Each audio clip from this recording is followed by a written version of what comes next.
Rabbi Avi Berman, shalom. Shalom, Yoni. How are you? Baruch Hashem, Executive Director of OU Israel. And I wanted to talk to you today about this generation. Throughout the war, many were talking about the fact that we discovered this generation. We thought they were the TikTok, Instagram, so many different definitions, generation. And now we discovered that they're the generation of heroes. And you're seeing this as well, not only regarding the soldiers, and we'll talk about them as well. You're seeing this also when we talk about the youth around the world, Jewish youth, Jewish teens. Tell us about what you have learned throughout these years about this generation. I think that one of the greatest things that God blessed me with is the ability to work with teenagers.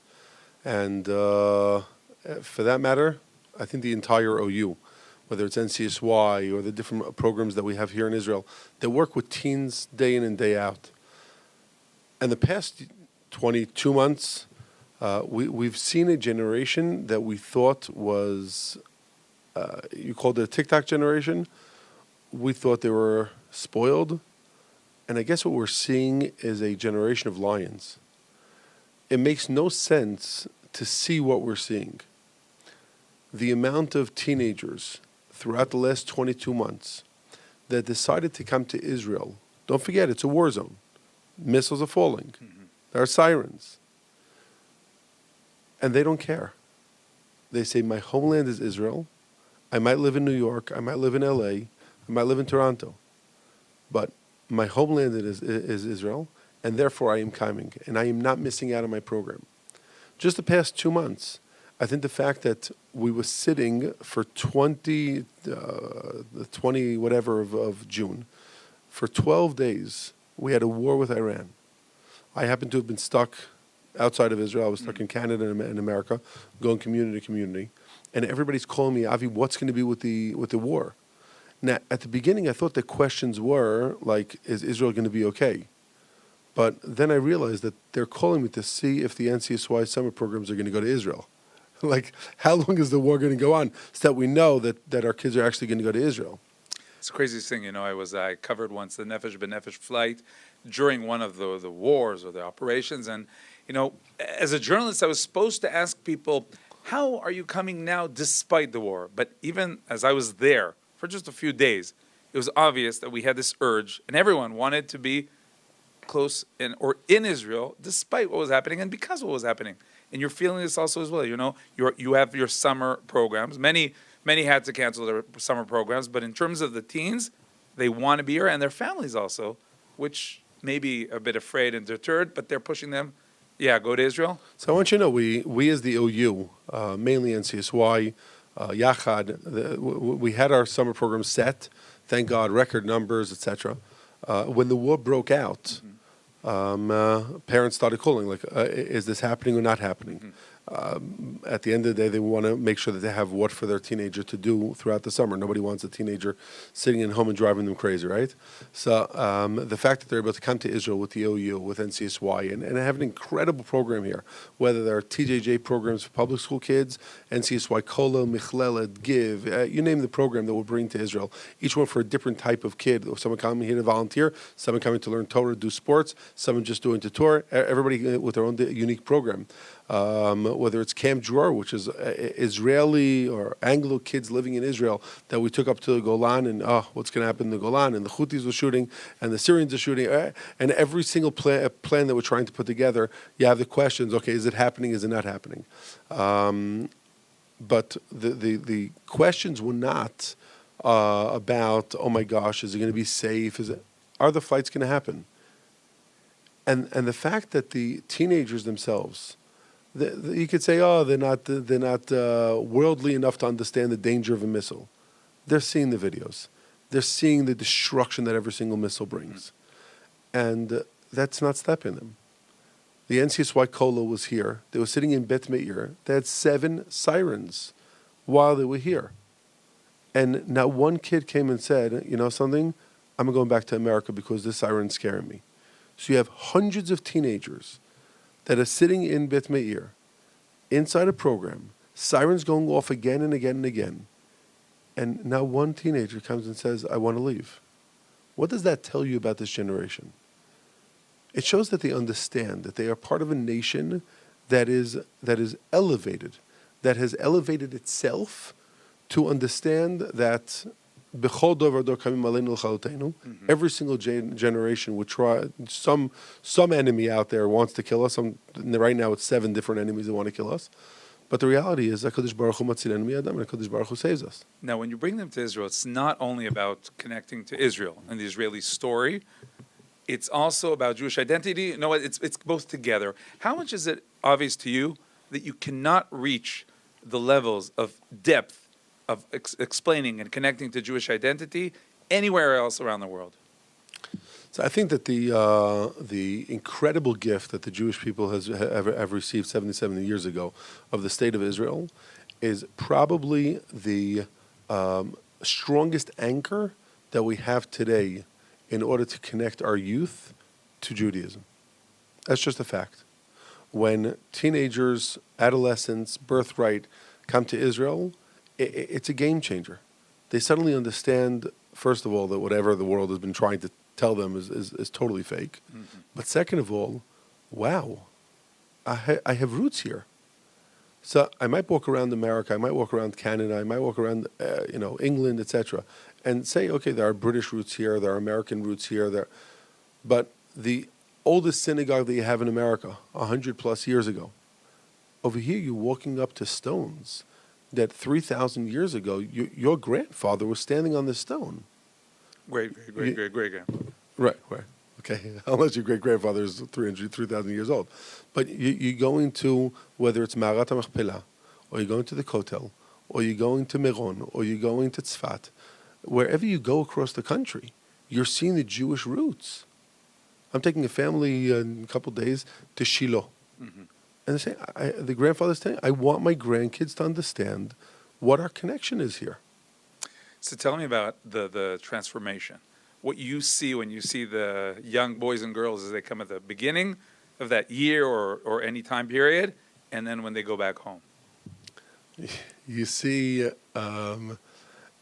at the beginning of the programs, you see everybody's excited and full of life and oh my gosh, with program and meeting new kids and meeting new friends and meeting new advisors and thank God our team really does a top-notch job in setting up these programs. They're really incredible.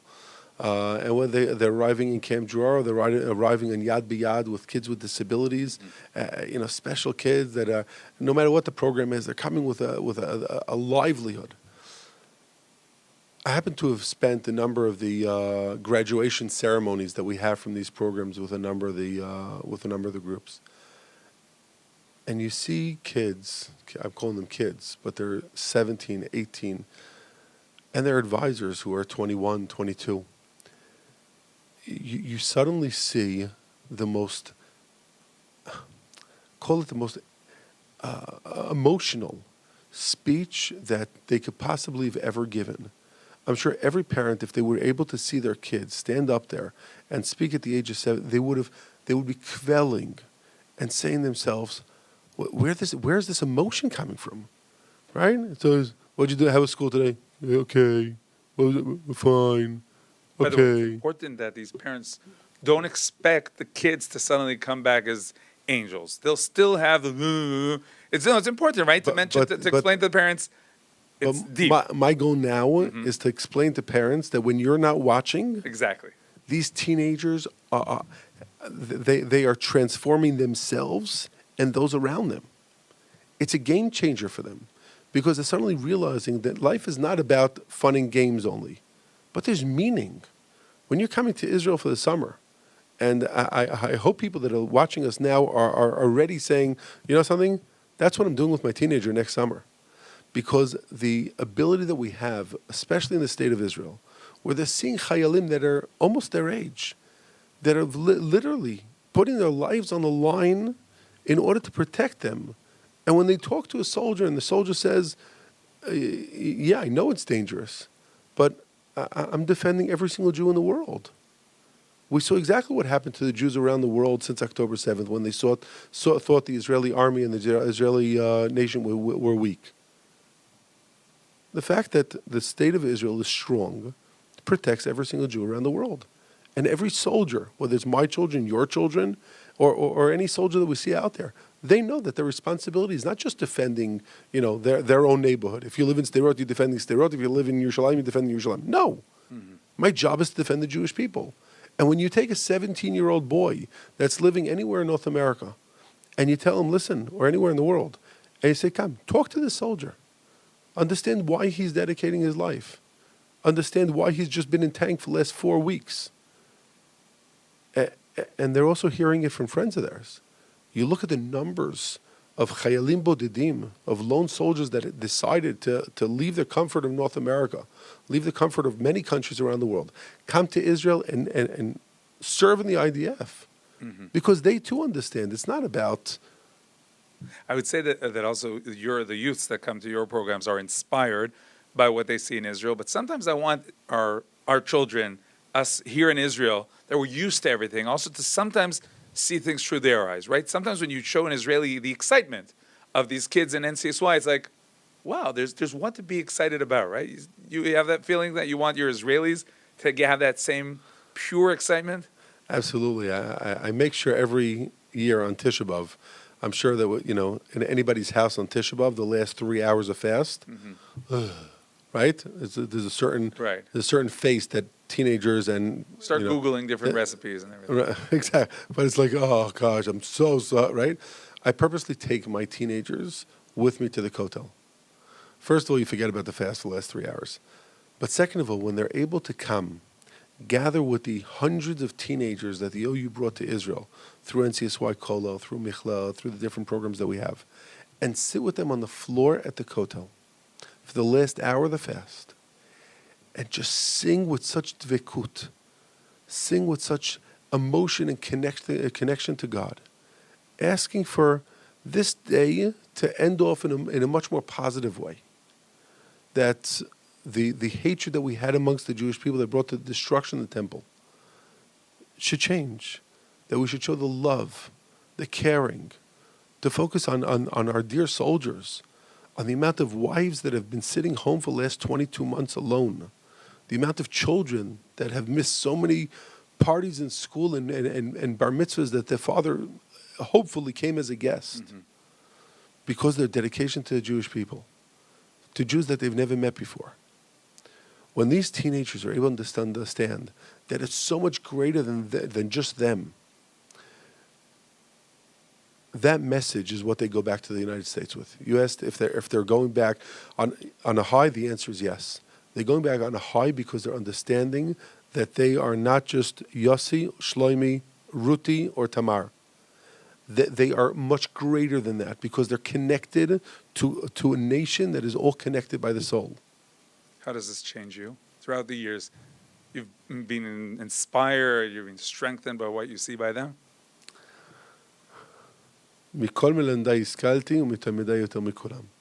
I've learned from many, but from my students more than any. Yes, there have been endless amount of Shabbatons, an endless amount of summer programs, an endless amount of programs that we ran, that I get on stage and speak, or I sit on the floor and sing with them, that I just look up to Shamayim. I look up to God in heaven.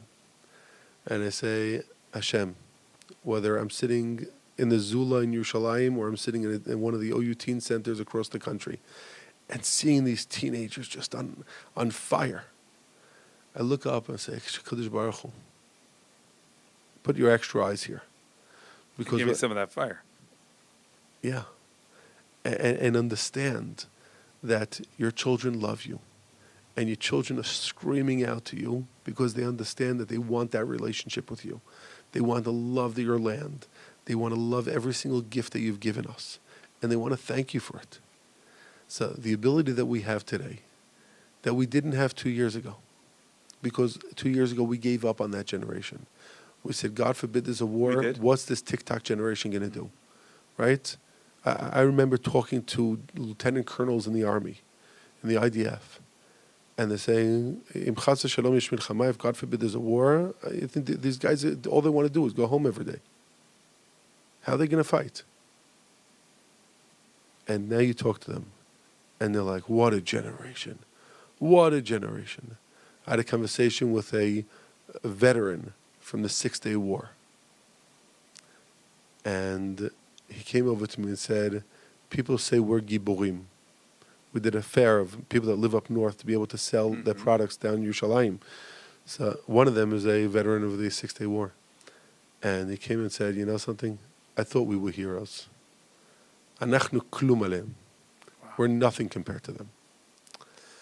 And when you hear it from that generation, that fought, 55 years ago, and they're able to see what's happening today and see the lions that we're growing here.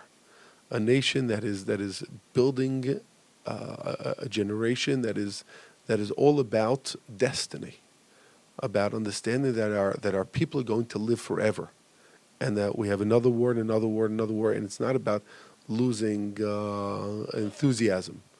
That enthusiasm is built up inside them. That enthusiasm is what is driving them every single day. We've got an incredible generation. We do.